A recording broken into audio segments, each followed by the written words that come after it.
Друзья, всем большой привет!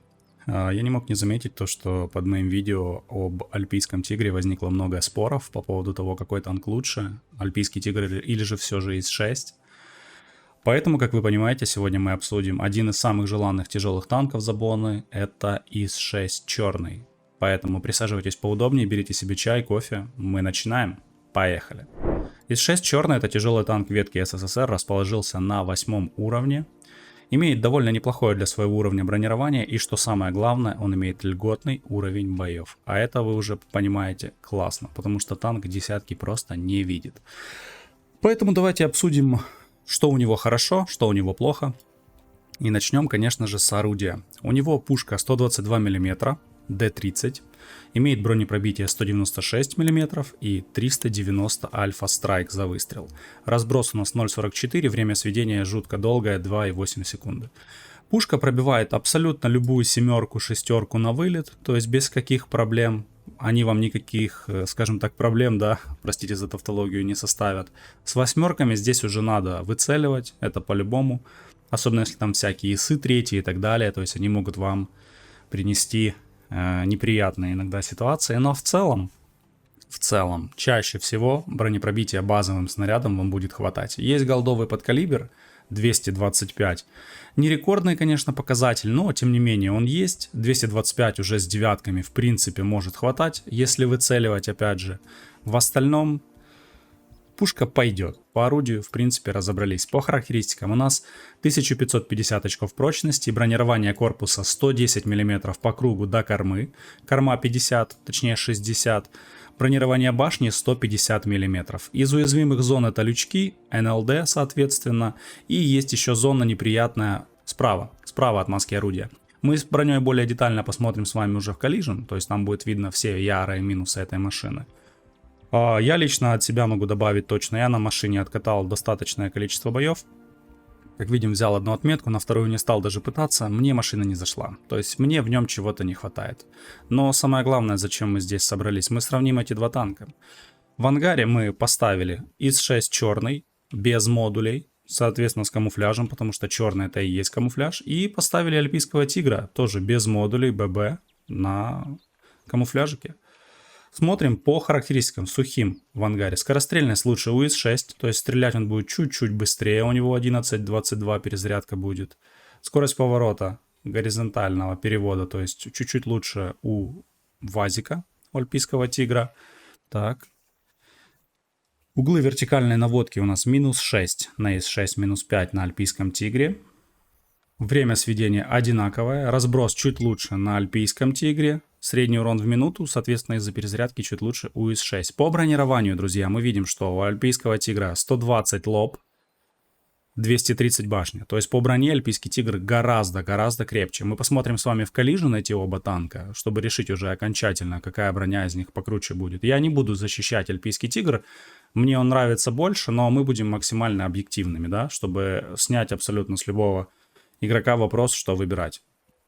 По массе альпийский тигр он полегче будет, лошадей у них примерно одинаково, но по подвижности альпийский тигр будет гораздо быстрее, потому что у него 50 скорость, а лошадей на тонну столько же, плюс вес на 100 кг меньше, то есть по подвижности альпийский тигр на порядок быстрее. По маскировке немножко лучше ИС-6, а вот по обзору альпийский тигр далеко впереди. И это, друзья, очень важно, потому что если мы добавим на эти машины боевое братство, стопроцентный экипаж, мы сразу видим, что по обзору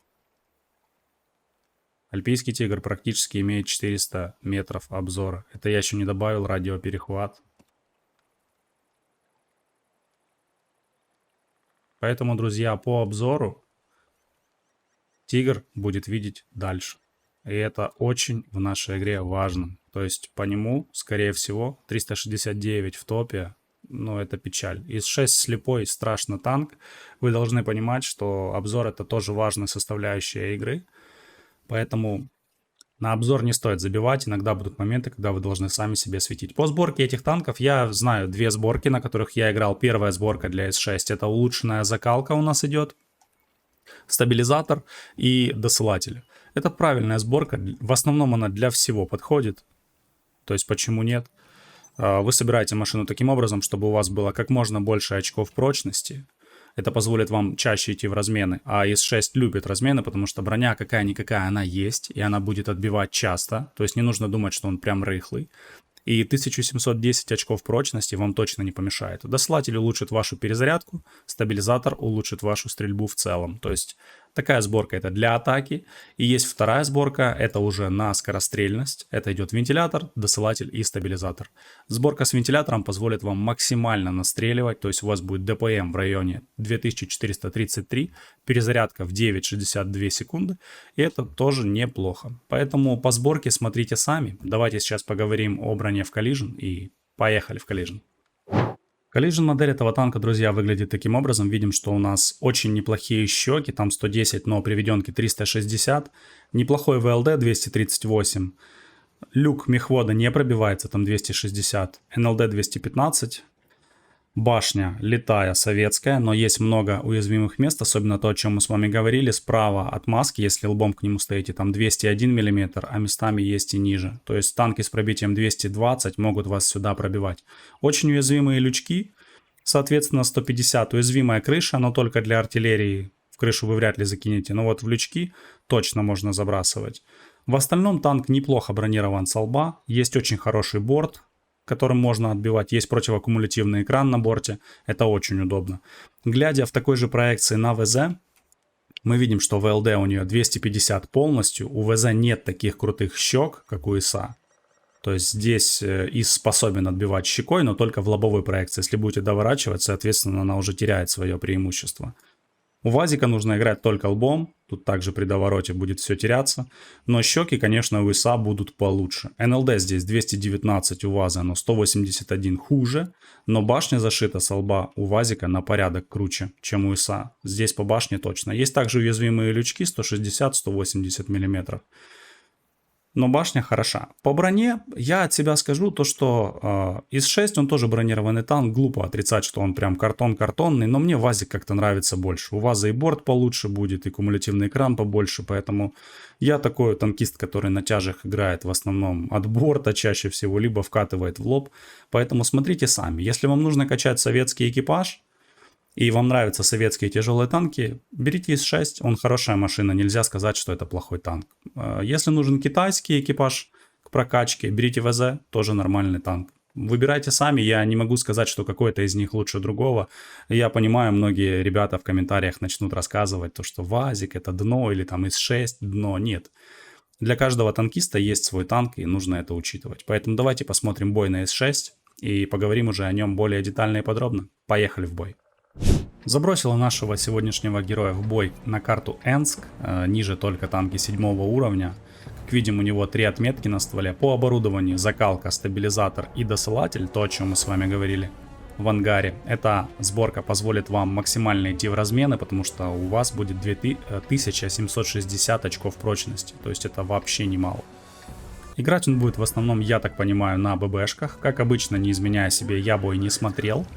Для того, чтобы быть максимально объективным в реальном времени, да. Ник у нашего героя RSXR. Странный ник. К клану Fist он относится. Fists. Едет сразу в город. Это абсолютно правильно. Тем более танк для городских карт отлично подходит. У него прикольный экипаж. Не экипаж, прошу прощения, прикольный камуфляж. Реально классно выглядит. Друзья, вы не обращайте внимания, я недавно проснулся. Для того, чтобы вам сразу выпустить это видео, потому что я знаю, у многих накипело по поводу того, что вот ИС-6 такой классный танк. У меня есть на него обзор старый, я не понимаю, почему его многие не посмотрели. Ну, возможно, потому что вы меня еще тогда не знали, да? Поэтому я решил это видео обновить в реальном, так сказать, времени, чтобы заново можно было посмотреть и услышать ваши впечатления. У него уже есть 741 урон, то есть он разменял 2 раза Пантеру, которая абсолютно ничего ему сделать не смогла. Дает также шот по тигру в борт. Вылетает царская альфа 409. Спокойно и уверенно он себя здесь чувствует. Из пробивных танков, которые способны его без проблем пробить, это тигр, соответственно, Бураск. Ну, я думаю, Першинг тоже способен выцеливать.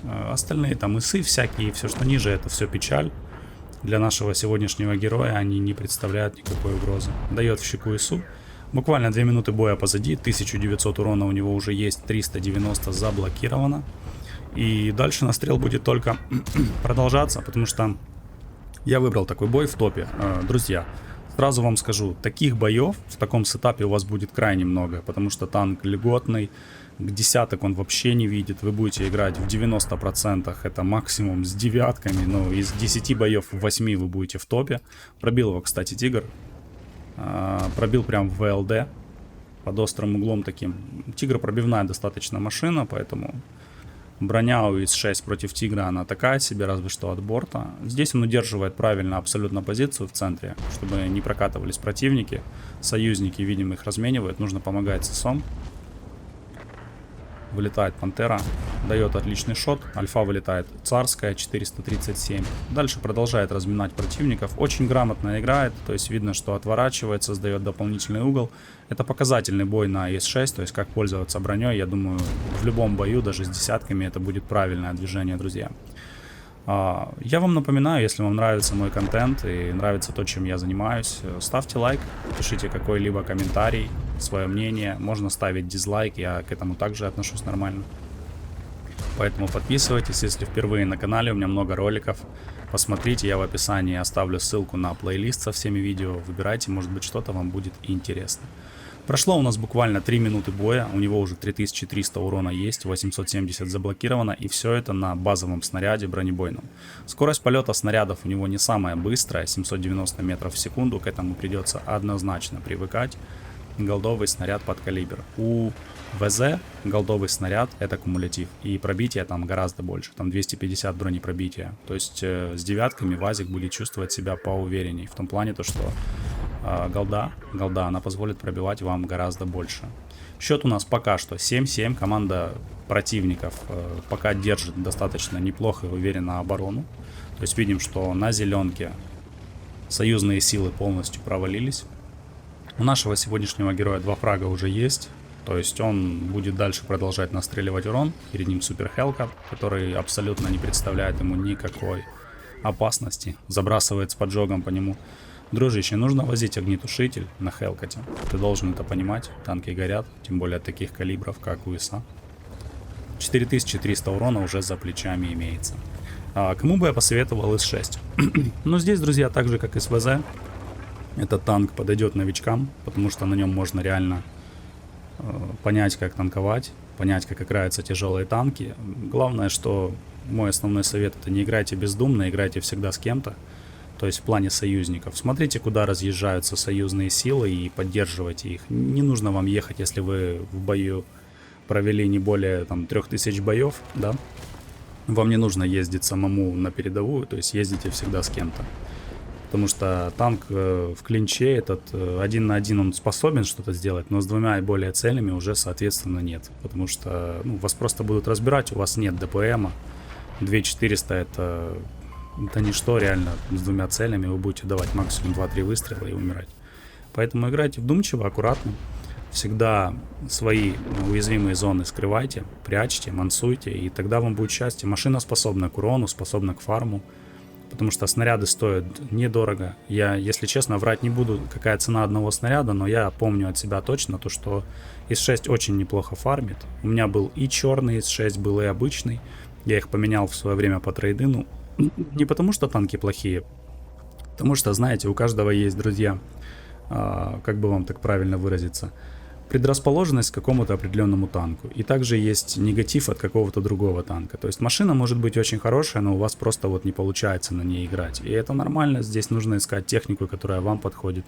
Оттого скажу от себя, что ИС-6 это хороший танк, и он имеет большую базу поклонников, потому что машина действительно годна. Я не могу сказать, что он плохой, он хороший.